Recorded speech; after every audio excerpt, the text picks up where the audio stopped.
Now today we are going to start with the cardiac output and the venous return. ये बहुत important topic है और इसमें जो है ना आपसे कार्डियक आउटपुट कर्व्स पूछे जा सकते हैं, वीनस रिटर्न कर्व्स पूछे जा सकते हैं, factors affecting cardiac output, increasing decreasing factors ये सारे पूछे जा सकते हैं। सम ऑफ द फैक्टर्स वो डिटेल में पूछे जा सकते हैं, रेजिस्टेंस वगैरह। तो will discuss in detail all this topics and the different methods of measuring the cardiac output. Now, the cardiac output by definition होती है quantity of blood pumped into the aorta each minute by the heart. aorta से per minute जितना blood जो है ejected out है उसको कहते हैं हम cardiac output. This is somewhat different from the stroke volume. Stroke volume और cardiac output की definition में आप लोग जो है ना थोड़ा mix up कर जाते हैं। Cardiac output जो है ना that is the amount of the blood ejected from aorta per minute और stroke volume जो है that is the amount of the blood ejected from the within the aorta पर बीट, हर बीट पे जितना ventricle जो है वो पंप आउट करते हैं blood, that is stroke volume. और पर मिनट जितना टोटल ब्लड जो है वो पंप आउट हुआ है from the left side of the heart, that is cardiac output. ठीक है। रेस्टिंग इन सुपाइन मैन, सुपाइन होते हैं जो सीधा लेटते हैं, that is the supine position, that is 5 litres per minute होता है normal cardiac output. Cardiac output जो है ना वो ओम्स लॉ से अगर हम उसको कैलकुलेट करने की कोशिश करें तो cardiac output can be calculated by arterial pressure divided by the total peripheral resistance. ये जितना आर्टीरियल प्रेशर मेजर कर लेते हैं, जितनी टोटल पेरिफेरल रेजिस्टेंस है उसे डिवाइड करते हैं, that comes out to be the cardiac output. Cardiac output को कैलकुलेट करने का एक और फॉर्मूला है, this is the product of stroke volume and the heart rate, that is cardiac output is equal to stroke volume into heart rate. अब अगर stroke volume जो है ना दैट इज 70 मिलीलीटर्स ऑफ होता है ब्लड का, कि 60% ऑफ द कार्डिक जो ब्लड इजेक्ट होता है फ्रॉम द लेफ्ट वेंट्रिकल वो टोटल 120 होता है, उसका 65% बन जाता है 70 मिलीलीटर। और नॉर्मल हार्ट रेट तकरीबन 72 बीट्स पर मिनट होता है। तो अगर हम इनका प्रोडक्ट लेते हैं that comes out to 5000 ml या 5 लीटर्स। ठीक है। So by this formula we can calculate cardiac output. Factors which directly affect cardiac outputs में क्या होता है कि बॉडी मेटाबॉलिज्म क्या, अगर मेटाबॉलिज्म ज़्यादा होगा कार्डिक आउटपुट बढ़ जाएगी, बिकॉज न्यूट्रिशन की डिमांड और ऑक्सीजन की डिमांड बढ़ जाती है। एक्सरसाइज में भी जो है आपकी ऑक्सीजन कंजम्पशन बढ़ जाती है, मस्कुलर एक्टिविटी ज़्यादा हो जाती है, ब्लड फ्लो इंक्रीज कर जाता है in the different parts of the body. So you should have a better cardiac output. With age के साथ साथ कार्डिक आउटपुट कम होते जाता है, क्योंकि ओल्ड एज में जाके एथेरोस्क्लेरोसिस हो जाता है विद द आर्टरीज, तो वो नैरो हो जाती हैं और स्टिफ हो जाती हैं। सो बाय एज कार्डिक आउटपुट जो है ना वो कम हो जाता है। यंग एडल्ट में सबसे ज़्यादा होता है। साइज ऑफ द बॉडी, जितना आपका ज़्यादा surface area of the body होगा उतना ही कार्डिक आउटपुट ज़्यादा होगा with relevance to the cardiac output. अब होते हैं cardiac index. Cardiac index is the correlation between resting cardiac output and the body surface area. ठीक है। यानी जितना कार्डिक आउटपुट है उतना और बॉडी सरफेस एरिया जितना है, ये it is a cardiac output per millilitre of the per metre square of the body per minute, जितना हम ब्लड सप्लाई होता है उसको हम कार्डिक इंडेक्स कहते हैं।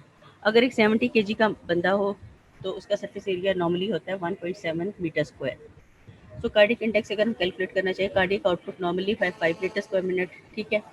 और ये देखिए 5 लीटर्स पर मिनट है, और अगर सरफेस एरिया जो है 1.7 मीटर स्क्वायर है, the after calculating this comes out to be 3 litres per minute per metre square. ठीक है। So cardiac index in a normal adult male of 70 kg that is 3 litres per minute per metre square. Venous return क्या होता है? This is the quantity of the blood flowing from the veins into the right atrium. ठीक है। When से जो right atrium में आ रहा होता है blood per minute, that is called venous return. जो left side of the heart से जा रहा है एओर्टा में, दैट इज कार्डिक आउटपुट। जो वापस आ रहा है that is venous return. Normally venous return होता है cardiac output is equal to cardiac output, कि जितना कार्डिक आउटपुट होगा उतना वेनस रिटर्न, जितना वेनस रिटर्न होगा उतना cardiac output. So this is the Frank Starling law, the more the heart is filled with the blood the more will be the cardiac output. ठीक है। So they obey venous return and cardiac output, they obey the Frank Starling law. Stroke volume क्या होता है? Is the difference between end diastolic volume and end systolic volume. EDV is the end diastolic volume. End diastolic volume क्या होती है कि जब left ventricle fill हो जाता है ड्यूरिंग डायस्ली, अभी उसने कंट्रेक्शन स्टार्ट नहीं की है, तो उस वक्त जितना फिल हुआ हुआ होता है वेंट्रिकल, वो उसको हम एंड डायस्टोलिक वॉल्यूम कहते हैं। और एंड सिस्टोलिक वॉल्यूम होता है कि जब वेंट्रिकल पूरा कंट्रैक्ट कर गया और पीछे जितना ब्लड पीछे बचा है, that is and systolic volume. So and diastolic volume जो होता है ना 120 मिलीलीटर होता है, इसको लेफ्ट वेंट्रिकल में फिल होता है, और एक कंट्रैक्शन के बाद 50 मिलीलीटर ब्लड बचता है लेफ्ट वेंट्रिकल में। सो इनका जो डिफरेंस होता है that is comes out to be 70 millilitre. इस तरह हम स्ट्रोक वॉल्यूम को कैलकुलेट करते हैं।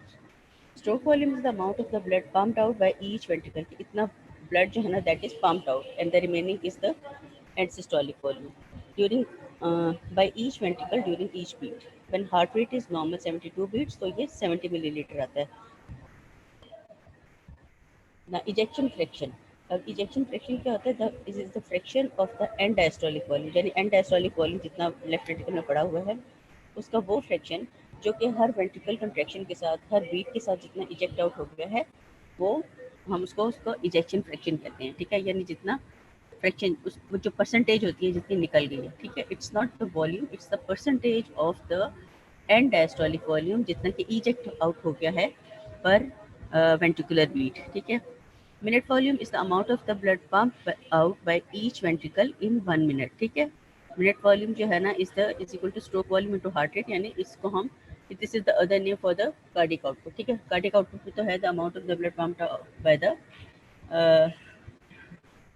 लेफ्ट वेंट्रिकल, वो स्पेसिफिकली लेफ्ट वेंट्रिकल से है। मिनट वॉल्यूम राइट और लेफ्ट का अलग अलग होता है कि राइट वेंट्रिकल से पर मिनट कितना है इजेक्ट आउट हुआ, और लेफ्ट वेंट्रिकल से पर मिनट कितना इजेक्ट आउट हुआ। ठीक है, कार्डिक रिजर्व, कार्डिक रिजर्व होते एक टर्म होती है जो कि हम उस maximum amount of the blood that can be pumped out by the heart above normal, यानी अगर हम पर मिनट कार्डिक आउटपुट जो है ना हमारी है 5 लीटर्स, तो हमारे हार्ट के अंदर कैपेबिलिटी होती है it can pump beyond it's 5 litre capability.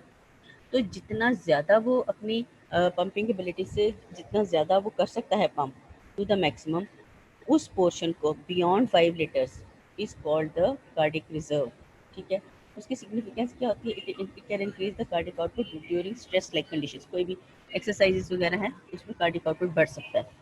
Cardiac output जो है ना ये कार्डिक रिजर्व जो है ना इन डिफरेंट एज ग्रुप्स में और डिफरेंट कंडीशंस में डिफरेंट होता है। अब जो यंग एडल्ट होगा उसका कार्डिक रिजर्व होगा 300 टू 400%, यानी उसका हार्ट जो है वो नॉर्मल से 300 टू 400% ज़्यादा पंप कर सकता है, उसके पंपिंग एबिलिटी इतनी होती है। फिर कार्डिक रिजर्व ओल्ड एज में जाके ये कम हो जाता है, 200 टू 250% रह जाता है।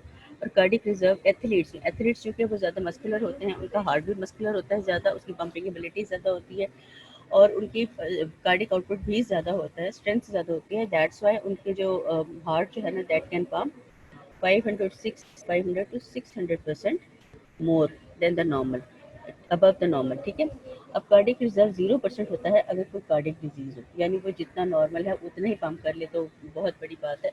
बियॉन्ड द नॉर्मल वो नहीं कर सकता if the person is suffering from any cardiac disease. So the cardiac reserve is very important के how much the heart can pump beyond its normal capability. अब इसमें फ्रैंक स्टार्लिंग मैकेनिज्म क्या होता है कार्डिक आउटपुट के case में? Heart pumps the entire amount of the blood which comes to the heart due to the stretch of the cardiac muscle. ठीक है, यानी जितना अमाउंट ऑफ द ब्लड आ जाता है within the on the left right side of the heart, तो वो जितना जो है वो पम एंटर होता है उतना ही स्ट्रेच होता है और उतना ही फोर्सफुली वो पंप करेगा। ठीक है, स्ट्रेच ऑफ द दूसरा ये होता है, एक और फैक्टर भी होता है इसमें कि जब स्ट्रेच होता है ज़्यादा वॉल्यूम ऑफ ब्लड से राइट एट्रियम, तो एस ए नोट पड़ा हुआ है वहाँ पे, तो जब वो स्ट्रेच होता है एस ए नोट, तो वो भी 10 to 15% हार्ट रेट को इंक्रीज करता है बाय ब्रेन पिच रिफ्लेक्स। ठीक है, ब्रेन पिच रिफ्लेक्स जो होता है ना उसमें क्या होता है कि वहाँ यहाँ से इम्पल्सेस जाती हैं टू द हायर सेंटर और फिर वहाँ से the impulses are brought back जो कि इंक्रीज करती हैं स्ट्रेंथ ऑफ द हार्ट को and the heart rate as well. If the blood returning to the heart exceeds its pumping ability, then the heart becomes the limiting factor to control it. यानी वो अगर इतना ज़्यादा venous return हो जाए कि वो उसका the pumping ability of the heart से beyond चला जाए, तो हार्ट जो है ना उसको फॉलो नहीं करता, फिर हार्ट जो है वो उतना ही पंप करेगा जितना कि बॉडी की नीड है। ठीक है, या अपनी मैक्सिमम एबिलिटी तक करेगा, beyond that does not, heart doesn't function beyond it's capability. ठीक है, heart could act as a limiting factor to cardiac output. अब जो फैक्टर्स हैं अफेक्टिंग कार्डिक आउटपुट, उसमें फिजियोलॉजिकल भी हो सकते हैं, पैथोलॉजिकल भी हो सकते हैं। ठीक है, अभी सबसे पहले जो फैक्टर है एज है। चिल्ड्रन लेस उनका कार्डिक आउटपुट लेस होता है क्योंकि उनमें ब्लड वॉल्यूम भी कम होता है as compare to the adults. और कार्डिक इंडेक्स जो होता है ना वो बच्चों का ज़्यादा होता है क्योंकि एडल्ट्स के मुकाबले, क्योंकि उनका सरफेस एरिया कम होता है बॉडी का, और कार्डिक आउटपुट जो है ना बड़ों से थोड़ा सा ही फ़र्क होता है। तो इसलिए जो है ना उनका जो कार्डिक इंडेक्स होता है वो ज़्यादा होता है as compare to the adults. Old age में कार्डिक आउटपुट कम हो जाता है क्योंकि एक तो उनकी मेटाबॉलिक एक्टिविटी भी कम हो जाती है और दूसरे उनकी वेसल कंडीशन भी चेंज हो जाती है इन ओल्ड एज। ये देखिए एज का जो रिलेशन है with the cardiac output and cardiac index, ठीक है। आप देखिए आपके लेफ्ट साइड पे है कार्डिक इंडेक्स है और नीचे एज इन ईयर्स। बच्चों में कार्डिक इंडेक्स जो है ना वो ज़्यादा है। रीज़न क्या है कि उनका सरफेस बॉडी सरफेस एरिया जो है ना वो कम होता है और जो कार्डिक आउटपुट होता है that is closer to the adults, ठीक है। तो इसलिए जो है वो उसका जब उसको कैलकुलेट करते हैं by putting in the formula के cardiac output divided by the surface area, तो उससे जो है ना ये कार्डिक इंडेक्स उनका ज़्यादा होता है as compare to the old age. वो देखिए उसमें डिक्रीज कर गया है कार्डिक इंडेक्स।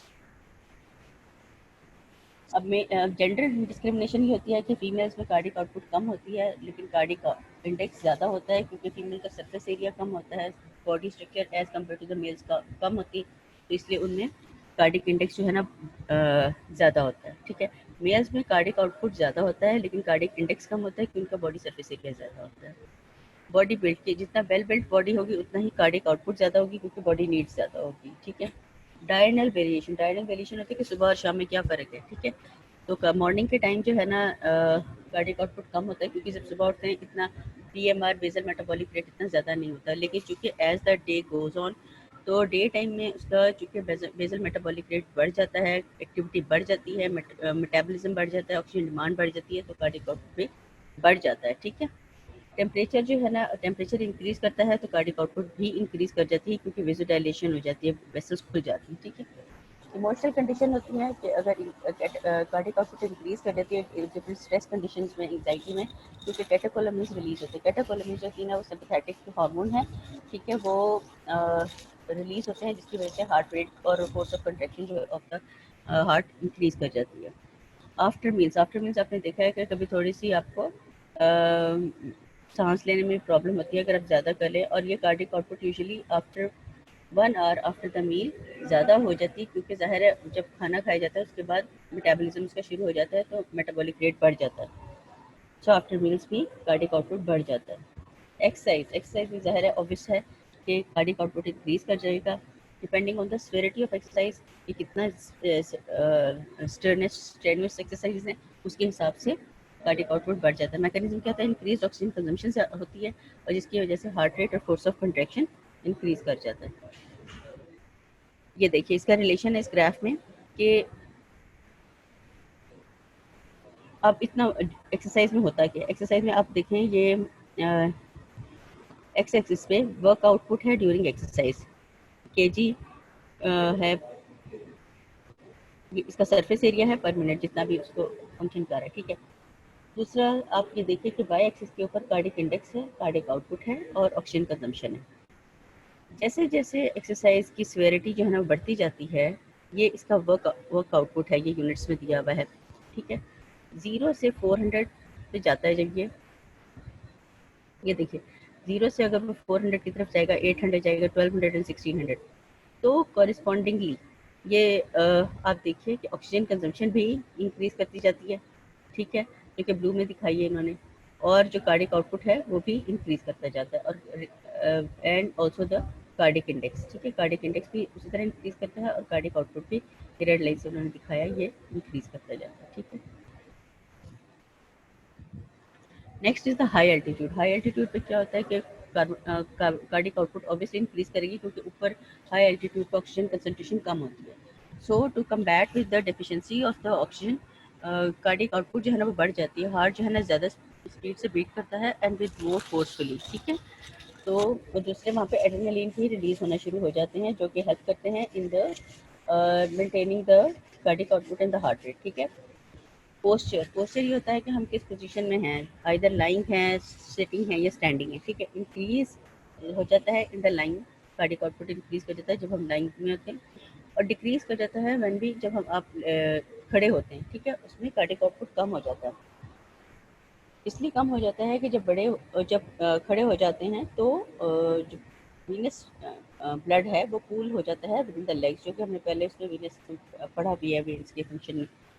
ये इस वजह से जो वीनस रिटर्न है वो कम हो जाता है, वीनस रिटर्न कम होता है तो कार्डियक आउटपुट कम हो जाती है। सो पोस्चर में लाइंग में इंक्रीज कर जाता है cardiac output as compare to the standing posture. ठीक है, फिर आता है प्रेगनेंसी। प्रेगनेंसी में होता है कि ये कार्डियक आउटपुट इंक्रीज कर जाता है in the later months of pregnancy, क्योंकि ब्लड वॉल्यूम इंक्रीज कर जाता है और ऑक्सीजन कंजम्पशन भी इंक्रीज कर जाती है लेडी की। इस वजह से प्रेगनेंसी में in the later months of pregnancy cardiac output increase कर जाता है। स्लीप में जो है ना या तो डिक्रीज कर जाएगा या कोई इफेक्ट नहीं होता। ठीक है, pyrexia. Pyrexia is the fever. Carbon cardiac output is increased due to increased metabolism and it has direct effect on the SA node। होता क्या है कि पायरेक्सिया में एक तो बेसल मेटाबॉलिक रेट इंक्रीज कर जाता है फीवर में, और दूसरा ये कि एसए नोड का हाई टेम्परेचर, जो बॉडी टेम्परेचर बढ़ जाता है तो उसका effect directly on the SA node भी होता है, जिसकी वजह से एसए नोड ज़्यादा स्टिमुलेट होती है और का हार्ट रेट बढ़ जाता है और कंट्रैक्शन ऑफ द हार्ट भी बढ़ जाती है। ठीक है, अनीमिया। अनीमिया में क्या होता है कि reduce number of the RBCs हो जाते हैं। ठीक है, अब उसकी वजह से उसमें कभी कार्डियक आउटपुट इंक्रीज करेगी। क्यों? In anaemia two peripheral effects greatly diminish the delivery of oxygen to the tissue. दो मेन फैक्टर्स होते हैं जिसकी वजह से delivery to of oxygen to the tissues कम हो जाती है, विच कॉज लोकल वेसोडाइलेशन। ठीक है, एक तो टोटल पेरिफेरल रेजिस्टेंस डिक्रीज कर जाती है इसमें। ठीक है, एक तो ये कि एक तो वेसोडाइलेशन होती है और दूसरे टोटल पेरिफेरल रेजिस्टेंस कम हो जाती है, क्योंकि विस्कोसिटी ऑफ ब्लड जो है ना वो कम हो जाती है, आरबीसीज कम होती है।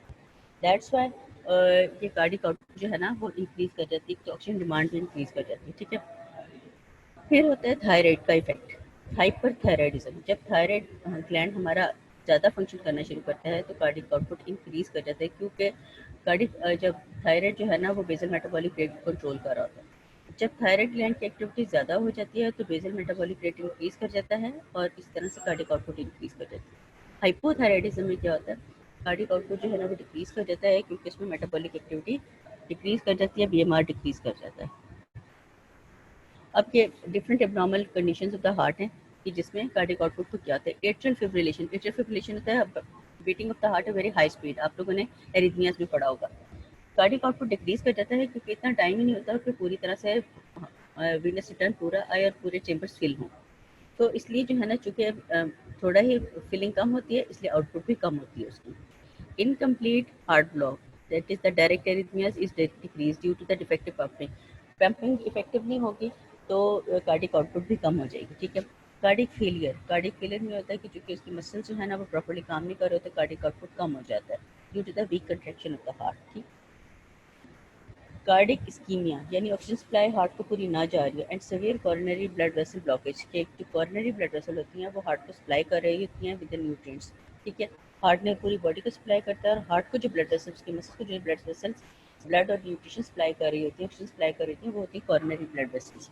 तो अगर कहीं कोरोनरी ब्लड वेसल्स में ब्लॉक आ जाए तो ज़ाहिर है ऑब्वियसली वो आगे भी न्यूट्रिशन प्रोवाइड नहीं करेंगी और ऑक्सीजन भी प्रोवाइड नहीं करेंगी, तो कार्डिक इस्कीमिया हो जाता है, जो कि लेटर ऑन मायोकार्डियल इन्फाक्शन कर देता है। ठीक है, एमआई जिसको कहते हैं, इसको हार्ट अटैक कहते हैं। ठीक है, यानी cardiac ischaemia can lead to myocardial infarction. अब severe valvular disease of the heart, आपने डिफरेंट वेल्वुलर डिजीज पढ़ी होंगी। जो मायोकार्डाइटिस आ जाता है, कार्डिक टैम्पोनेट होता है जिसमें external pressure on the heart होता है, वो सीवियरली अफेक्ट करता है कार्डिक आउटपुट को। फिर कार्डिक मेटाबॉलिक डिरेंजमेंट्स, कि मेटाबॉलिक बहुत इंक्रीज कर गया हार्ट का या कम हो गया, उसकी वजह से भी कार्डिक आउटपुट वो अफेक्ट होती है। ये देखिए इसमें एक कर्व दिखाया है, कार्डियक आउटपुट कर्व से डिफरेंट लेवल्स ऑफ इंट्राप्लूरल पोजीशंस। अब इंट्राप्लूरल जो है ना होता क्या है कि इंट्राप्लूरल जो प्रेशर होता है वो -4 मिलीमीटर ऑफ मर्करी कांस्टेंट होता है। ठीक है, राइट एट्रियल प्रेशर जो है ना वो इक्वल होता है टू द एटमॉस्फेरिक प्रेशर। अब intrapleural pressure around the heart होगा ऑब्वियसली। ठीक है, जो उसकी अगर नेगेटिविटी होगी तो more heart blood is pumped, venous return बढ़ता है तो कार्डियक आउटपुट बढ़ता है। लेकिन अगर यही प्रेशर जो है ना पॉजिटिव की तरफ चला जाए, बढ़ जाए, तो इसका मतलब ये होता है कि no blood is invited within the thorax. ठीक है, तो इसलिए जो है ना फिर विनस रिटर्न कम हो जाता है। आप ये देखिए कि नॉर्मल जो कर्व है इस पे that is the -4 millimetre of mercury होता है, ये this is the normal curve. ये देखिए -4 मिलीमीटर ऑफ मर्करी है। अब इसके बाद अगर जो है ना ये प्रेशर चला जाए, मजीद नेगेटिव हो जाए, -5.5 मिलीमीटर ऑफ मर्करी, तो ये हमारा शिफ्ट हो जाता है टू द लेफ्ट की जल्दी ही वो रेस करना शुरू हो जाता है। कार्डिक आउटपुट वीनस रिटर्न चूँकि बढ़ जाता है तो कार्डिक आउटपुट बढ़ जाता है। फिर अगर यह जो है अगर इंट्राप्लुरल प्रेशर -4 से -2 पे आ जाए यानी प्रेशर बढ़ जाए तो भी वो वहाँ पे एक फ्लैक्चुअल लेवल पे आके रुक जाता है। उसके बाद जो है ना अगर +2 हो जाए, ठीक है, वहाँ तक भी जो है ना जो मैक्सिमम है वो एक सर्टेन लेवल तक जाके उससे ऊपर कार्डिक आउटपुट का लेवल नहीं बढ़ता है, ठीक है, और एक सर्टेन लेवल पे जाके उससे कम भी नहीं होता। तो एक्सटर्नल प्रेशर जो है ना वो कार्डिक आउटपुट को दे डू अफेक्ट, लेकिन ये है कि वो कंपनसेटरी मैकेनिज्म जो तो हार्ट होते हैं वो उसको बचा लेते हैं, लेकिन जो कार्डिक आउटपुट कर्व होता है वो शिफ्ट हो जाता है आइदर टू द राइट। अगर प्रेशर बढ़ता जाएगा तो वो राइट को शिफ्ट कर जाएगा, और अगर प्रेशर कम होगा नेगेटिव की तरफ जाएगा तो प्रेशर जो है कार्डिक आउटपुट कर्व जो है ना वो लेफ्ट की तरफ शिफ्ट कर जाएगा।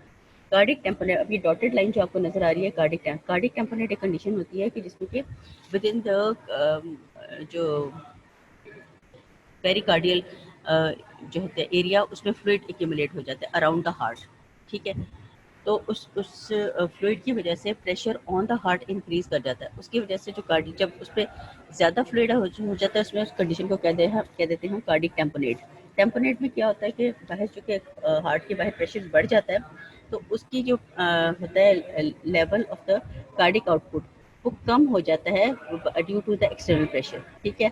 और उसमें ये देखिए कि पूरे वो एकदम से ही वो रेस करना शुरू डिक्लाइन करना शुरू हो जाता है, बजाय इसके कि वो पूरे मैक्सिमम पे जाए और फिर उसके बाद डिक्लाइन करे। वो शुरू से ही फ्रॉम वेरी बॉटम वो डिक्लाइन करना शुरू हो जाता है। ये देखिए यहाँ से आपको, ये देखिए यहाँ से, ये बजाय इसके कि पूरा यहाँ तक जाए और फिर उसके बाद कोई डिक्लाइन आए, बल्कि वो यहीं से ही नॉर्मल से ही यहाँ से बढ़ता है मगर doesn't reach the upper level, ठीक है। सो द एक्सटर्नल प्रेशर जो है that does affect the cardiac output either with in the pleural cavity उसका प्रेशर डिफरेंस आ जाए, या with in the pericardial cavity या पेरिकार्डियल जो होता है एरिया उसके अंदर।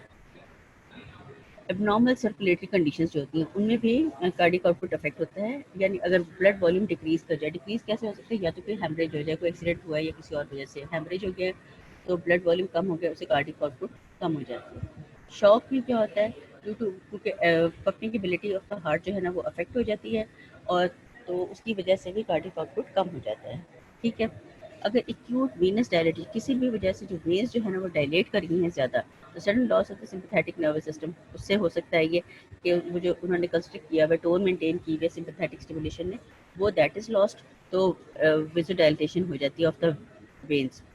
The nervous activity causing the peripheral capacitance vessels, the veins to dilate and the blood pools in the vessels and does not return to the heart, ठीक है। तो वो जब वेन्स जो है वो डायलेट हो जाती है सारा ब्लड उसमें पूल अप हो जाता है, तो वीनस रिटर्न कम हो जाता है। वीनस रिटर्न कम होगा तो कार्डिक आउटपुट कम हो जाएगा। फिर आता है नेक्स्ट हमारा obstruction of the large when. कोई भी लार्ज वेन जो आ रही है हार्ट की तरफ अगर उसको ऑब्स्ट्रक्ट कर दिया जाएगा तो तब भी जो है कार्डिक आउटपुट वो कम हो जाएगी, क्योंकि उसको रिटर्न कम हो रहा है तो कार्डिक आउटपुट कम हो जाएगा। डिक्रीज टिश्यू मास, डिक्रीज टिश्यू मास क्या होता है, जैसे हम एज में जब ओल्ड एज में जाके जो मस्कुलर मास होता है ना वो कम हो जाता है। मस्कुलर मास कम होता है तो demand of the blood supply, demand of oxygen, demand of the nutrients जो है ना वो कम हो जाती है, मेटाबॉलिक रेट भी कम हो जाता है, तो जिसकी वजह से कार्डिक आउटपुट कम हो जाती है अगर टिश्यू मास जो है ना वो डिक्रीज कर जाए। टोटल पेरिफेरल रेजिस्टेंस, उसका क्या इफेक्ट होता है on the long term cardiac output level. ये बहुत इंपॉर्टेंट है, ये आपसे क्वेश्चन में भी आ जाता है कि what is the effect of total peripheral resistance on the cardiac output level. Total peripheral resistance जो होता है ना वो नॉर्मल है, दिखाइए आपको ये आगे, आप ये देखिए इसमें दिस इज नॉर्मल, ठीक है। अब ये जो है ना यहाँ पर ये वैल्यू है, यहाँ पर 100 पे आके आप देखिए कि जो टोटल पेरिफेरल रेजिस्टेंस 100 के लेवल पर है, यहाँ पर ये देखिए ये नॉर्मल है। ये वो टाइम है जहाँ पर के आर्टीरियल प्रेशर और कार्डिक आउटपुट का लेवल जितना भी है उससे वो यहाँ पे आके कंसाइड कर रहा है इसके साथ। So this is the normal level of the ये total peripheral resistance is 100 over here, ठीक है। अब इसको हम एक्सप्लेन कैसे करेंगे कि the total peripheral resistance is normal at 100% mark, the cardiac output is normal when total peripheral resistance increases above normal, the cardiac output decreases. जब total peripheral resistance increase कर जाती है, बाहर जो है ना सिस्टमिक की जो वेसल्स हैं उनमें रेजिस्टेंस डिक्रीज कर गई है, तो कार्डियक आउटपुट जो है ना टोटल पेरिफेरल रेजिस्टेंस इंक्रीज कर गई है तो कार्डियक आउटपुट डिक्रीज कर जाएगी। ज़ाहिर है उधर रेजिस्टेंस ज़्यादा है तो रिटर्न टू द हार्ट कम हो गई है ब्लड की, ठीक है। रिटर्न कम हो गई है तो कार्डियक आउटपुट डिक्रीज कर जाएगा। अगर टोटल पेरिफेरल रेजिस्टेंस डिक्रीज कर जाए, ब्लड आसानी से फ्लो करे तो रेजिस्टेंस रिटर्न ज़्यादा होती है तो कार्डियक आउटपुट जो है वो भी ज़्यादा हो जाती है। So cardiac output with reference to the total peripheral resistance, हम उसका फॉर्मूला होता है arterial pressure divided by total peripheral resistance. अब इसमें देखिए, इसमें डिफरेंट कंडीशंस बताएंगे उसने कि बेरी बेरी में जो है ना वो कार्डियक आउटपुट इंक्रीज कर जाता है। एवी साइनसिस में ये वो तमाम कंडीशन है जिनमें के पेरिफेरल रेजिस्टेंस जो है ना वो कम हो जाती है। जिन कंडीशन में पेरिफेरल रेजिस्टेंस कम हो जाती है उसमें कार्डियक आउटपुट बढ़ जाता है, और वो तमाम कंडीशन कि जिसमें के पेरिफेरल रेजिस्टेंस बढ़ जाती है उसमें जो है ना कार्डियक आउटपुट कम हो जाता है। बट लेवल है वो दैट इज द 100%, वो नॉर्मल लेवल है, ठीक है। This graph is a comparison of the different uh, peripheral resistance conditions on the cardiac output. Heart, the limiting factor. Cardiac output curve express the curves express the ability of the heart to limit the cardiac output. उस figure में देखिए, इसमें आप ये इसको mind में रखिए, I will explain कि इसमें नॉर्मल हार्ट जो है ना वो उसकी कैपेबिलिटी है कि वो 13 लीटर पर मिनट तक भी जो है ना पंप कर सकता है, दैट इज 2.5 टाइम्स भी कर सकता है। अगर वीनस रिटर्न इंक्रीज कर जाए 2.5 टाइम्स से, ठीक है। अब इसमें दो टाइप के हार्ट होते हैं, हाइपर इफेक्टिव हार्ट होता है और हाइपो इफेक्टिव हार्ट होता है। हाइपर इफेक्टिव हार्ट वो होता है that can pump the blood beyond it's normal pumping capability, ठीक है, यानी 5 लीटर से ऊपर जितना वो कर सकता है that is the hyper effective heart. और अगर नॉर्मल से कम करता है वो pump, that heart is called the hypo effective heart. अब जो फैक्टर्स जो है ना जो कि हाइपर इफेक्टिव हार्ट कर सकते हैं उसमें एक सिंपैथेटिक स्टिमुलेशन आ जाती है, ऑब्वियसली वो हार्ट का फोर्स ऑफ कंट्रैक्शन भी इंक्रीज करती है और हार्ट रेट भी इंक्रीज करती है। पैरासिम्पैथेटिक इनहिबिशन, यानी जिसने हार्ट रेट को कंट्रोल करना है या कम करना है, अगर वो उसकी इनहिबिशन हो जाए, उसका फंक्शन कम हो जाए तो ऑब्वियसली जो है हार्ट रेट जो है ना वो बढ़ जाएगा, ठीक है। ये हार्ट रेट को बढ़ा देता है अप टू 180 टू 200, और कंट्रैक्टिलिटी यानी स्ट्रेंथ ऑफ कंट्रैक्शन इंक्रीज कर जाएगी, यानी सिंपैथेटिक एक्टिविटी बढ़ जाएगी अगर पैरासिम्पैथेटिक इनहिबिशन हो जाएगी। Cardiac output curve plateau rises to 25, ये इतना बढ़ जाता है कि वो जो ऊपर जो प्लेट्यू आया हुआ है वो 25 लीटर्स 5 के बजाय 25 लीटर्स पर मिनट तक जा सकता है। हाइपरट्रोफी, जब हार्ट जो है ना वो ज़्यादा उसके मस्कुलर जो है ना वो मास ज़्यादा हो जाए उसको हम कहते हैं hypertrophy of the heart. Usually athletes वगैरह में होता है, उसमें 60 टू 100% तक नॉर्मल जो है देन नॉर्मल कार्डिक आउटपुट बढ़ जाता है, 60 टू 100% ज़्यादा हो जाता है। फैक्टर्स जो होते हैं ना जो कि हाइपो इफेक्टिव हार्ट यानी हार्ट की एक्टिविटी को जो कम कर सकते हैं वो फैक्टर्स, उनको हम वो डिफरेंट फैक्टर्स होते हैं, उनको उनमें आ जाता है हाइपरटेंशन। हाइपरटेंशन में क्या होता है कि ब्लड पंप होना है अगेंस्ट द हाई प्रेशर, तो फिर pumping ability of the heart जो है ना ऑब्वियसली कम हो जाती है, तो कार्डियक आउटपुट कम हो जाता है। नर्वस इनहिबिशन, के ऊपर से नर्वस एक्टिविटी कोई नहीं हो रही तो भी पंपिंग एबिलिटी कम हो जाती है। एबनॉर्मल रिदमिसिटी, कि अगर एक प्रॉपर रिदम पे ना कॉन्ट्रैक्ट कर रहा हो हार्ट, तो किसी की कम है किसी की ज़्यादा है तो भी हार्ट की एफिशिएंसी पे फ़र्क पड़ता है। कॉरोनरी आर्टरी ब्लॉकेज, कि अगर कॉरोनरी आर्टरी जो सप्लाई कर रही हैं न्यूट्रिशन एंड ऑक्सीजन, तो अगर उनकी हो जाए ब्लॉकेज हो जाए तो प्रॉपर ब्लड सप्लाई नहीं होती उसको, ठीक है। फिर आता है वेल्वुलर या कंजेनिटल डिजीज़ की, जिसमें इन सारी कंडीशन में होता है ये है कि pumping ability of the heart जो है ना वो डिक्रीज होती है। मायोकार्डाइटिस के ज़ाहिर है इन्फेक्शन ऑफ द मायोकार्डियम में, तो उसमें भी जो है पंपिंग एबिलिटी हो जाएगी। कार्डिक हाइपोक्सिया, अगर ऑक्सीजन सप्लाई नहीं हो रही तो भी। तो दीज आर ऑल कंडीशन। दो टाइप के हार्ट होते हैं, hyper effective heart, hypo effective heart, ठीक है। हाइपर इफेक्टिव जो कि मोर देन नॉर्मल उनका फंक्शनिंग होती है, वो उसके फैक्टर्स और उसमें सिंपैथेटिक वगैरह आ जाता है, इनहिबिशन में तो पैरासिम्पैथेटिक आ जाता है, एथलीट्स में आ जाता है हाइपरट्रोफी आ जाता है। जो हाइपर इफेक्टिव होते हैं वो अगर नर्वस उसका कंट्रोल ही ना रहे तब हो जाता है, या ब्लॉकेज ऑफ द आर्टरीज हो जाए, रिदम ना उसकी नॉर्मल रहे, हाइपरटेंशन हो, वेल्वुलर या कंजेनिटल हार्ट डिजीज हो, मायोकार्डाइटिस और कार्डियक हाइपोक्सिया। अब इसमें देखिए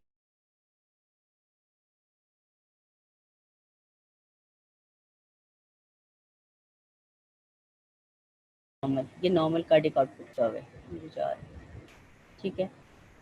हाइपर कोई भी कंडीशन हो विच causes the hyperactive heart,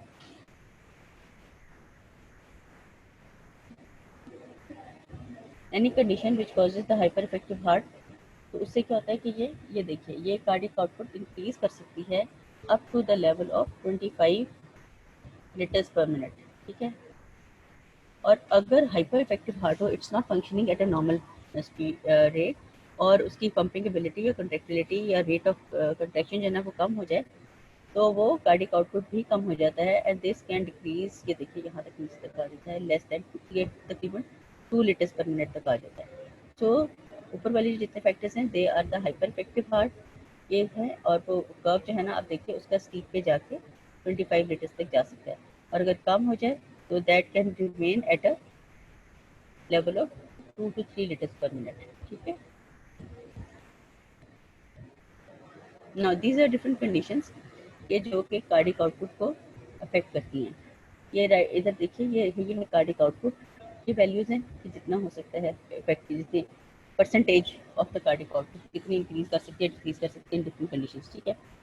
और इस साइड पे देखिए ये कार्डिक इंडेक्स है, कार्डिक इंडेक्स जो है ना किन कंडीशंस में जो है वो कितना रहता है, ठीक है। उसने एक एवरेज ले ली है नॉर्मल के लिए, एवरेज 45 ईयर ओल्ड एडल्ट, और ये कंट्रोल है यंग एडल्ट। अब ये देखिए बेरी बेरी है, एवी फिस्टुलास हैं, हाइपरथायराइडिज्म है, अनीमिया है, एंजाइटी है, पल्मोनरी डिजीज़ हैं, प्रेगनेंसी है, और फिर पैजेट्स डिजीज़ हैं। देन द ये कंट्रोल यंग एडल्ट्स, ये जो है ना ये नॉर्मल है, ये दो ये हमारे इसमें हाइपरटेंशन वाले पेशेंट्स भी आ सकते हैं, माइल्ड वेलुलर डिजीज़ वाले भी आ सकते हैं। तो जो नॉर्मल उसने लिया है दैट इज़ ये यंग एडल्ट्स में, ठीक है। ये कंट्रोल पेशेंट्स हैं हमारे। अब बाकी देखिए कि वो तमाम कंडीशंस जिनमें के पेरिफेरल रेजिस्टेंस कम हो रही है, जिसमें के किसी भी रीज़न से आइदर ड्यू टू वेजिटेरिटेशन और due to the decrease number of the cells, अगर विस्कोसिटी ऑफ ब्लड कम हो रही है और वो पेरिफेरल रेजिस्टेंस कम हो रही है तो उनमें कार्डिक आउटपुट बढ़ गया है। और वो तमाम कंडीशंस कि जिनमें या पेरिफेरल रेजिस्टेंस इंक्रीज कर गई है, ये सारी कंडीशन जो है ना ये पेरिफेरल रेजिस्टेंस को इंक्रीज कर देती है, ये कार्डिक एक्टिविटी को, pumping ability of the heart को डिक्रीज करती है, तो उनमें कार्डिक आउटपुट डिक्रीज करती है। So this is a comparison of the all the conditions which can lead to either the increased cardiac output or the decreased cardiac output, ठीक है। ये इसका देखिए बाकायदा एक ये देखिए एक successively coming down to the minimum, ठीक है, जहाँ पे कार्डिक शॉक वगैरह है उसका minimum level of cardiac output हो जाता है। Distribution of the cardiac output, ठीक है। ब्लड क्या होता है, ब्लड में left ventricle and systemic circulation में चला जाता है, ठीक है। उसके बाद लिवर में कितना जाता है 500 मिलीलीटर, 30% जो है ना वो लिवर में चला गया सिस्टमिक सर्कुलेशन में जब ब्लड जाता है। किडनीज में 1300 मिलीलीटर आ जाता है। स्केलेटल जो मसल्स हैं उनमें 900 मिलीलीटर आता है 18%, ब्रेन में 800 millilitre 16%, skin bone and GIT में 300 मिलीलीटर, हार्ट में 200 मिलीलीटर, एंड द टोटल जो है ना that comes out to be the 500 millilitre. This is the distribution. अब में ज़्यादा मेन पोर्शन लिवर को जा रहा है, फिर किडनीज को, फिर स्केलेटन को, और फिर ब्रेन को। This is the these are different important areas के जहाँ पे डिस्ट्रीब्यूशन ऑफ द ब्लड होती है according to the need of the tissue. Abnormal cardiac output abnormal कब होता है कि अगर उसके डिफरेंट रेगुलेटरी फैक्टर्स होते हैं कार्डिक आउटपुट के, अगर वो एबनॉर्मल हो जाएं तो उनमें कोई ना कोई फैक्टर्स में एबनॉर्मलिटी आ जाए तो कार्डिक आउटपुट भी एबनॉर्मल हो जाता है। अब किस पे डिपेंड करता है फैक्टर, ये देखिए जो रेगुलेटरी फैक्टर्स हैं कार्डिक आउटपुट के वो दो मेन हैं, that is the stroke volume and the heart rate. So the cardiac output regulating factors जो है ना उनमें factors regulating the stroke volume, जितने फैक्टर्स स्ट्रोक वॉल्यूम को अफेक्ट कर रहे हैं, यानी एंड डायस्टोलिक वॉल्यूम और एंड सिस्टोलिक वॉल्यूम वगैरह, एंड फैक्टर्स जो कि रेगुलेट कर रहे हैं हार्ट रेट, ठीक है। ये सारी चीज़ें जो है ना अगर इन दोनों को जो चीज़ें अफेक्ट करी हैं वो ही जो है वो कार्डिक आउटपुट को भी अफेक्ट करेंगे, यानी एबनॉर्मल हार्ट रेट होगा तो कार्डिक आउटपुट एबनॉर्मल हो सकता है। अगर एबनॉर्मल स्ट्रोक वॉल्यूम है that contractility of the myocardium and diastolic and systolic volumes वो एबनॉर्मल हो जाएं तो तब भी कार्डिक आउटपुट एबनॉर्मल हो जाएगा। कार्डिक जो है ना वो एब्नॉर्मल पेरिफेरल रेजिस्टेंस, अगर इंक्रीज पेरिफेरल रेजिस्टेंस हो जाए या डिक्रीज पेरिफेरल रेजिस्टेंस हो जाए तो दोनों में ही कार्डिक आउटपुट होता है गोज बियॉन्ड नॉर्मल, या कम हो जाएगा या ज़्यादा हो जाएगा अकॉर्डिंगली। अब and diastolic volume, and diastolic volume जैसे मैंने आपको बताया the volume of the heart of the left ventricle at the end of the diastole of the ventricle before systole, कि जब माइट्रल वेल्व और एओर्टिक वेल्व दोनों बंद होते हैं और लेफ्ट वेंट्रिकल पूरा फुल होता है, दैट इज द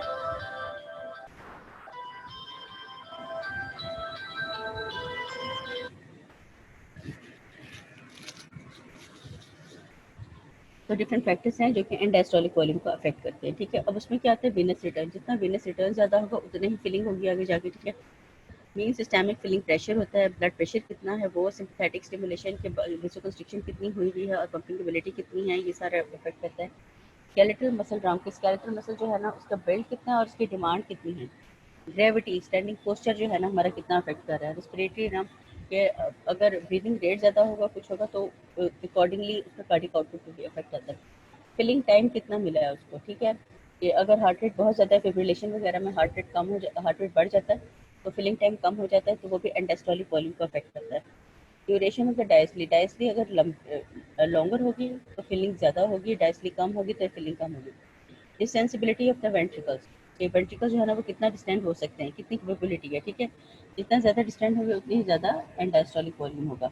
फिर एट्रियल कंट्रैक्शन, एट्रिया जो है ना ऊपर से कंट्रैक्ट करके कितना उसने ब्लड जो है ना अंदर वेंट्रिकल में उसने पोर इन किया है, जो जिसकी वजह से एंड डायस्टोलिक वॉल्यूम जो है ना, अगर एट्रिया प्रॉपर्ली कंट्रैक्ट नहीं करेंगे तो एंड डायस्टोलिक वॉल्यूम भी कम हो जाएगा। So these are different factors जो कि एंड डायस्टोलिक वॉल्यूम को अफेक्ट करते हैं। ये हम किस लिए पढ़ रहे हैं कि इन्होंने अफेक्ट करने हैं स्ट्रोक वॉल्यूम को, और स्ट्रोक वॉल्यूम ने अफेक्ट करना है कार्डिक आउटपुट को। सो ये इनडायरेक्टली ये सारे फैक्टर्स जो है ना वो कार्डिक आउटपुट को अफेक्ट कर रहे होते हैं। And systolic volume, and systolic volume वो होती है the volume of with in the left ventricle after the complete contraction of the left ventricle. ठीक है, अब जैसे force of the heart contraction Frank Starling law को, वो जितनी ज़्यादा फोर्स से कंट्रैक्ट करेगा उतनी ज़्यादा एम्पटिंग होगी और उतना ही एंड डायस्टोलिक वॉल्यूम कम होगा। अगर कम फोर्सफुली नहीं कंट्रैक्ट करेगा तो एंड डायस्टोलिक वॉल्यूम बढ़ जाएगा।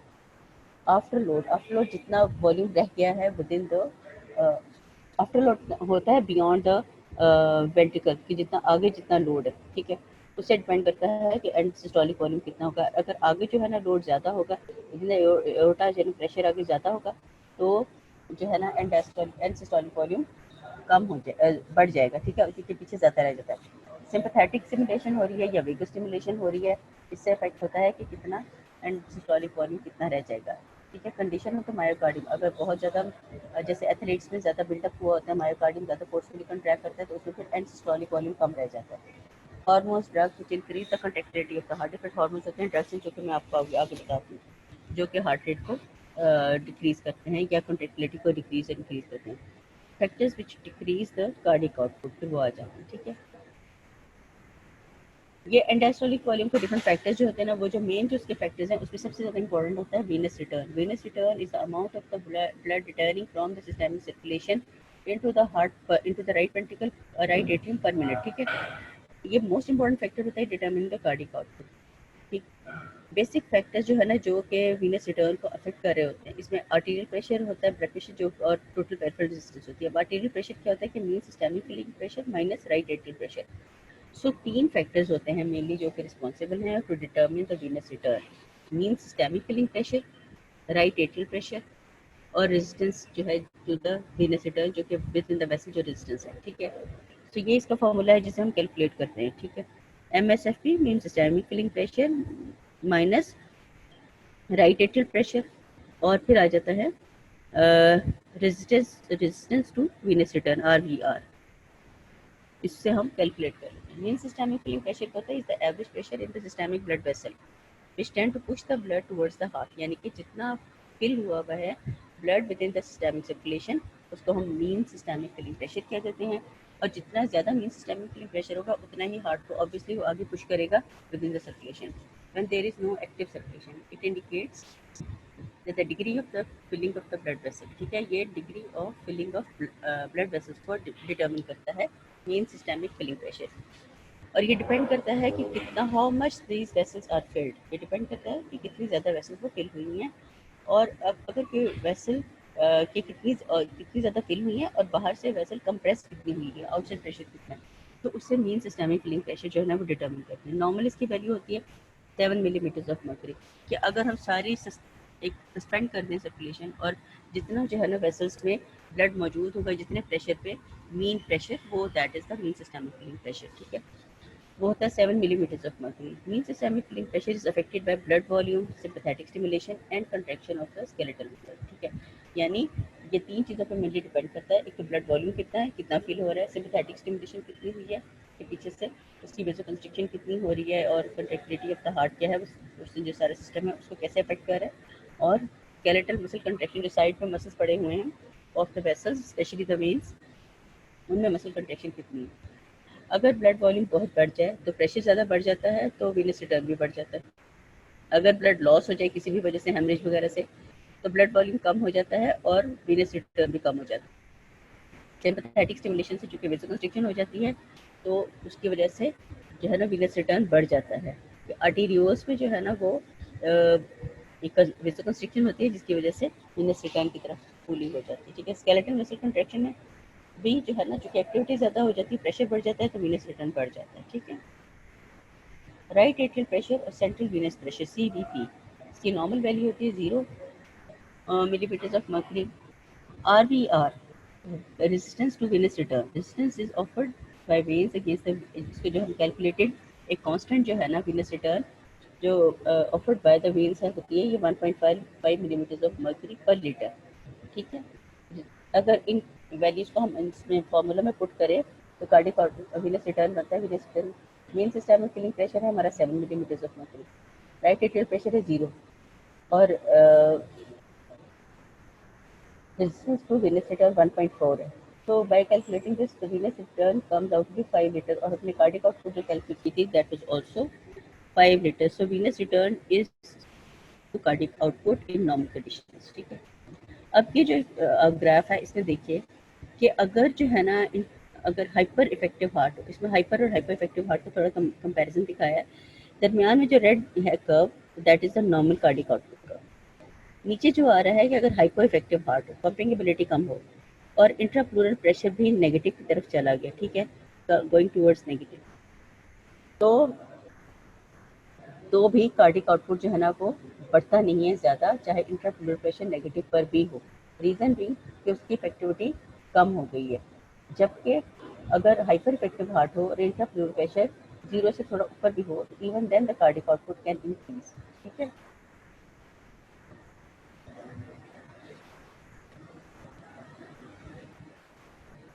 Then comes the venous return curve.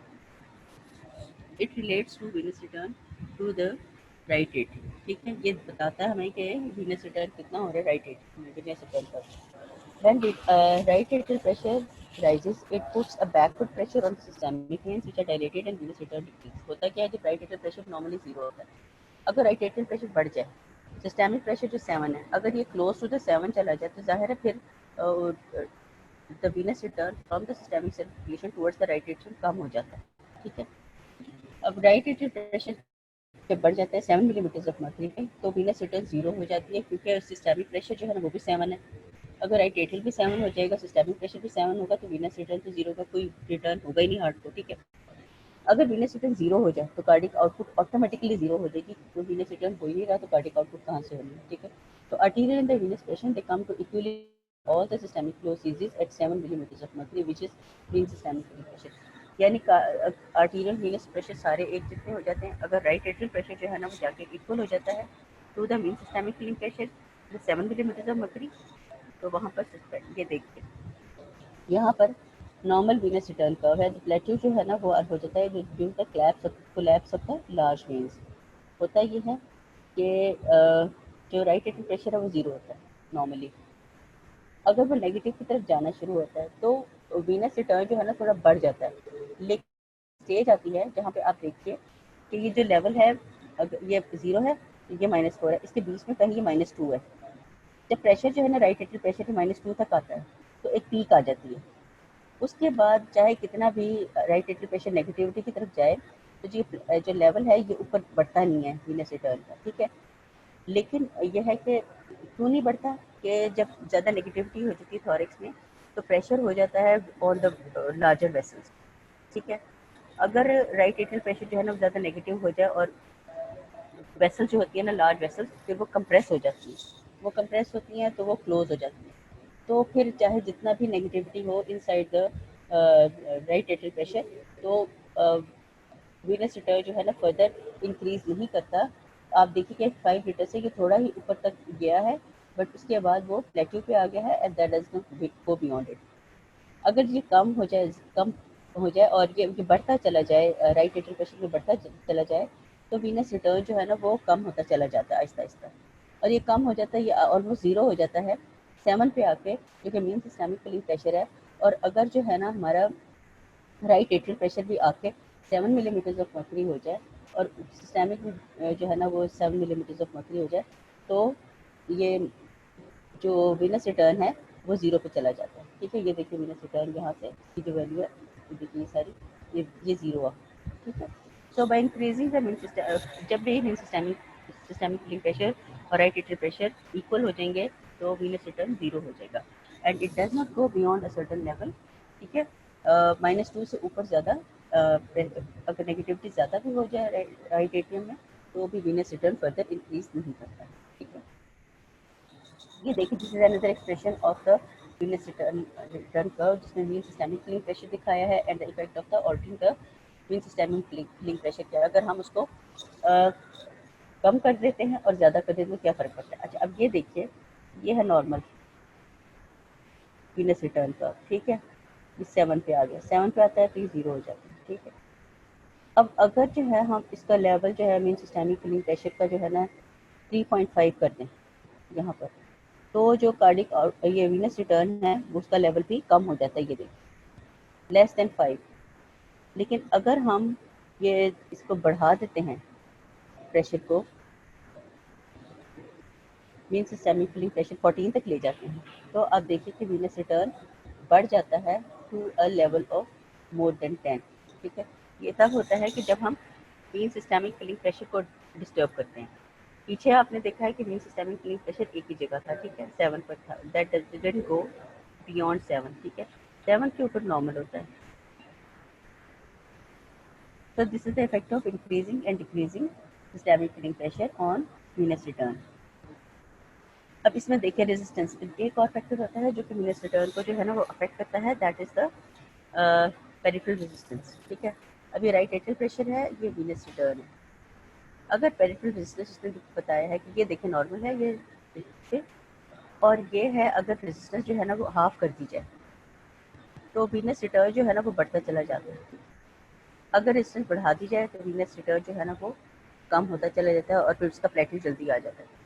लेकिन एक कंडीशन आप देखिए कि अगर राइट एट्रियल प्रेशर जो है ना वो 7 हो गया किसी भी कंडीशन में, चाहे रेजिस्टेंस बढ़ रही है या कम हो रही है या जो भी हो रहा है, अगर राइट एट्रियल प्रेशर जो है ना ये 7 पे आ गया है, that equals the mean systemic filling pressure, तो रेजिस्टेंस बड़ी हो कम नॉर्मल हो या कम हो, वीनस रिटर्न ज़ीरो हो जाता है, ठीक है। So this graph shows the relation of the resistance to the right atrial pressure, to the mean systemic filling pressure and to the venous return, ठीक है। ये जो है एक कर्व, ये इसमें दो सॉलिड कर्व्स हैं। अब इसमें देखिए कि एक तो है कि ये कार्डिक आउटपुट कर्व है और ये ब्लू वाला जो है ये venous return कर्व है। अब ये जहाँ पे जाके एक दूसरे को कंसाइड कर रहे हैं, that is the equilibrium point. यहाँ पर क्या होता है कि एक तो राइट एट्रियल प्रेशर जीरो है, दैट इज नॉर्मल। जब राइट एट्रियल प्रेशर जो है ना वो जीरो के ऊपर है तो ये एक इक्विलिब्रियम की स्टेट है within the arterial side and the venous side, ठीक है।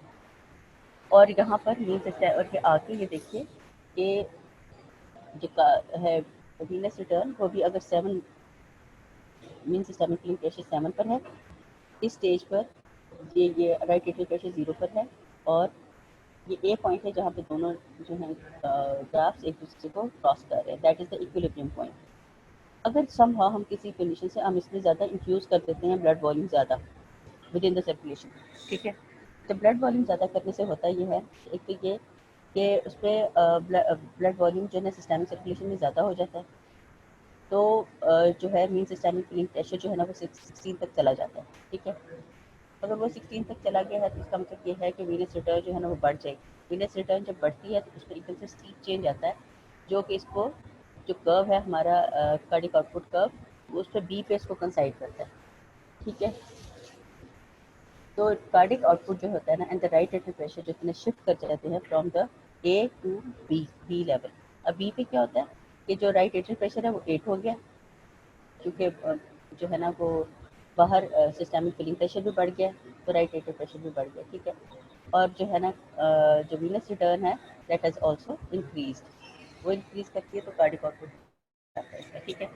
ये जो है ना ये इंक्रीजिंग द ब्लड वॉल्यूम, इसका इफेक्ट ये आता है कि अगर बहुत ज़्यादा इंक्रीज हो जाए मीन सिस्टमिक फिलिंग प्रेशर बढ़ जाए तो राइट एट्रियल प्रेशर भी बढ़ सकता है, but this does not go like in a wave, but it goes perpendicular, almost perpendicular हो जाता है। It strikes the level at of the cardiac output curve at the level of, ये देखिए आप स्पीड देखो कि कहाँ तक आता है, तकरीबन 13 जिटर्स पर मिनट तक चला जाता है कार्डिक आउटपुट, ठीक है। So there is a steep curve.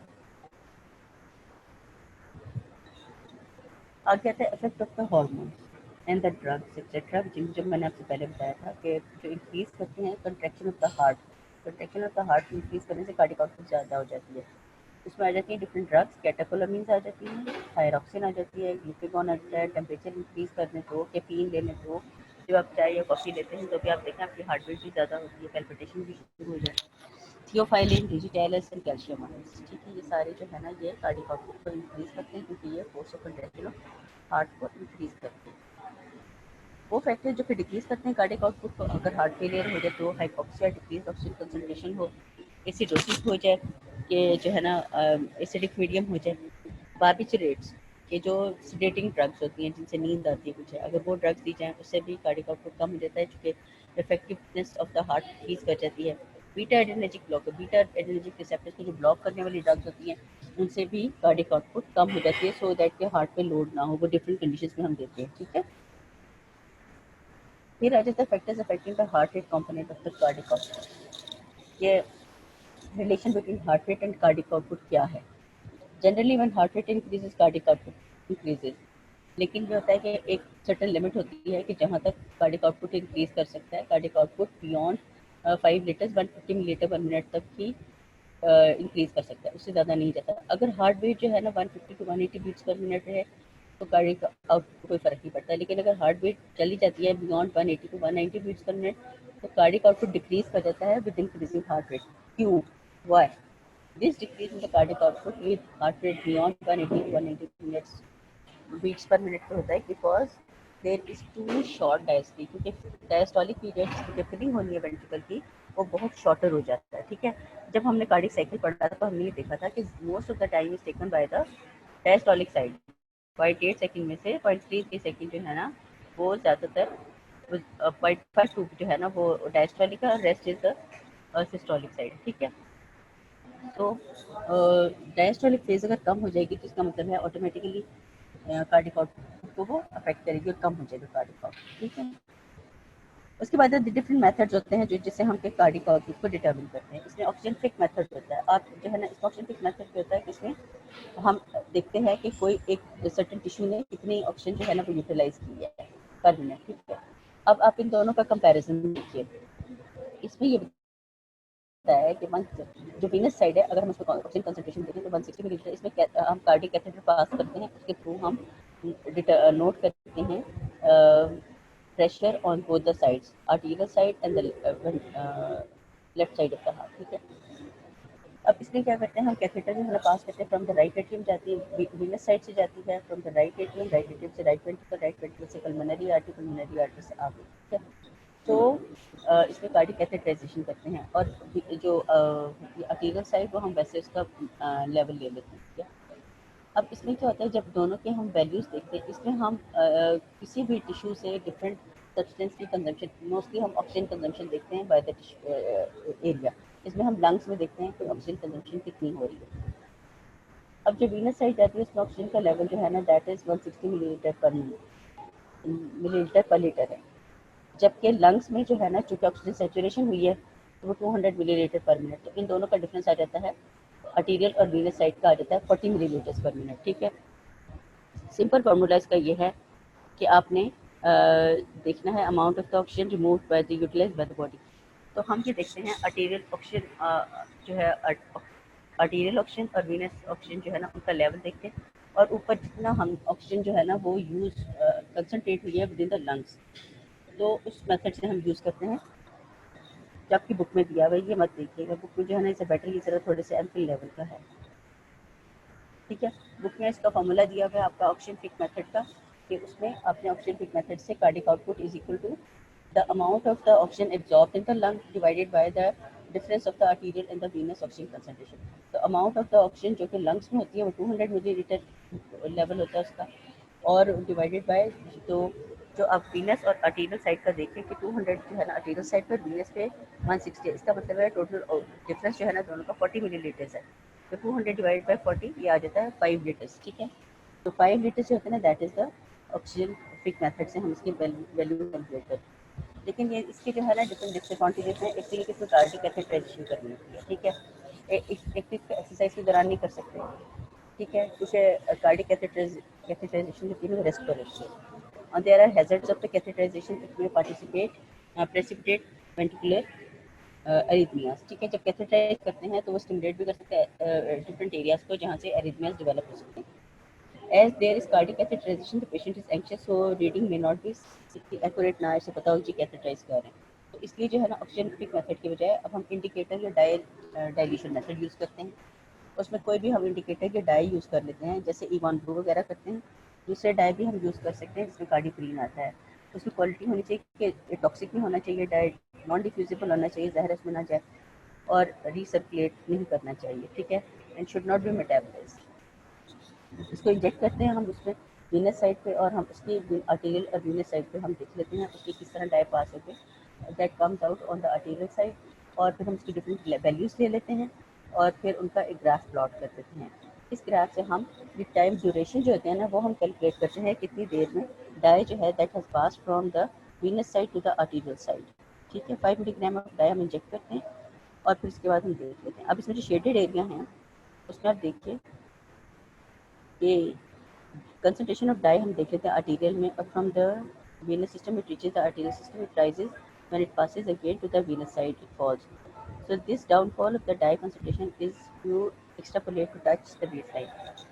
So time between the injection when we inject the dye and the venous blood in the venous blood and the time when we extrapolate the line to touch the baseline dye, कि जब हम Venus side से blood को die को inject करते हैं और फिर दोबारा जब वो डाई अपेयर होता है within the venous blood base line को टच करता है ग्राफ पे, तो हम उस टाइम को कैलकुलेट कर लेते हैं। ठीक है, the area under the curve is the mean concentration of the dye. जो शेडेड है एरिया और द कर्व ये देखिए that is the mean concentration of the dye, वो है प्रेजेंट उसके अंदर। ठीक है, अब मीन कंसंट्रेशन ऊपर वाले कर्व में देखिए तो ये तकरीबन आती है 2 या 2.5 तक। ठीक है, कंसंट्रेशन 0.25 तक, और हमने 5 मिलीग्राम जो है ना इंजेक्ट किया है, तो कंसंट्रेशन इसकी इतनी रहती है।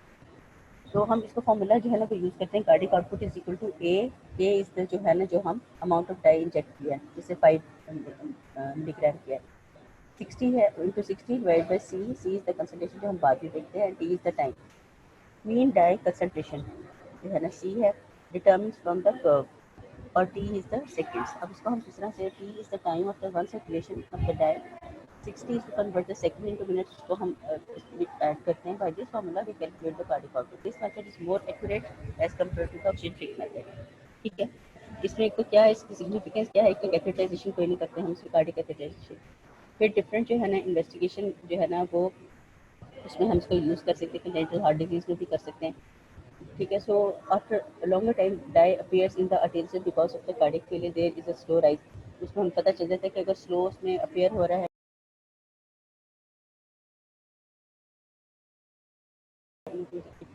तो इसका मतलब स्लो राइज इन द है। ठीक है, उसके बाद आ जाता है वेंटिकुलस टाइप की डाई, जब the dye appears in the arterial system earlier and rises more rapidly. In dye dilution method we can also use the radio isotope instead of dye. ठीक है, रेडियो आइसोटोप से भी कर सकते हैं जो हम उसको फिर डिटरमिन कर लेते हैं। सो this is all about today's lecture. इसमें हमने कार्डिक आउटपुट के डिफरेंट फैक्टर्स देखे हैं, वीनस रिटर्न के फैक्टर्स देखे हैं, कार्डिक आउटपुट कर्व और डिफरेंट कर्व्स किस तरह से करते हैं। ऑक्सीजन फिक मेथड या अपने इसको देख के और जो बुक पे है जो है फॉर्मूला उससे करना है, ठीक है।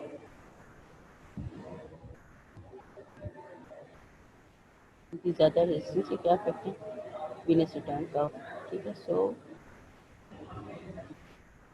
do you have any questions you can ask।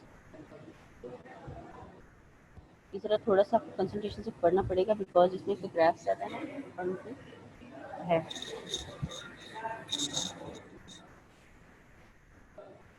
ये देखिए सारे फैक्टर्स हैं। Do you have any question? If you have then just let me know so that I can repeat it. Otherwise, I'll take that you have learned a lot. ठीक है। So if you don't have any question, I'll finish off my lecture over here.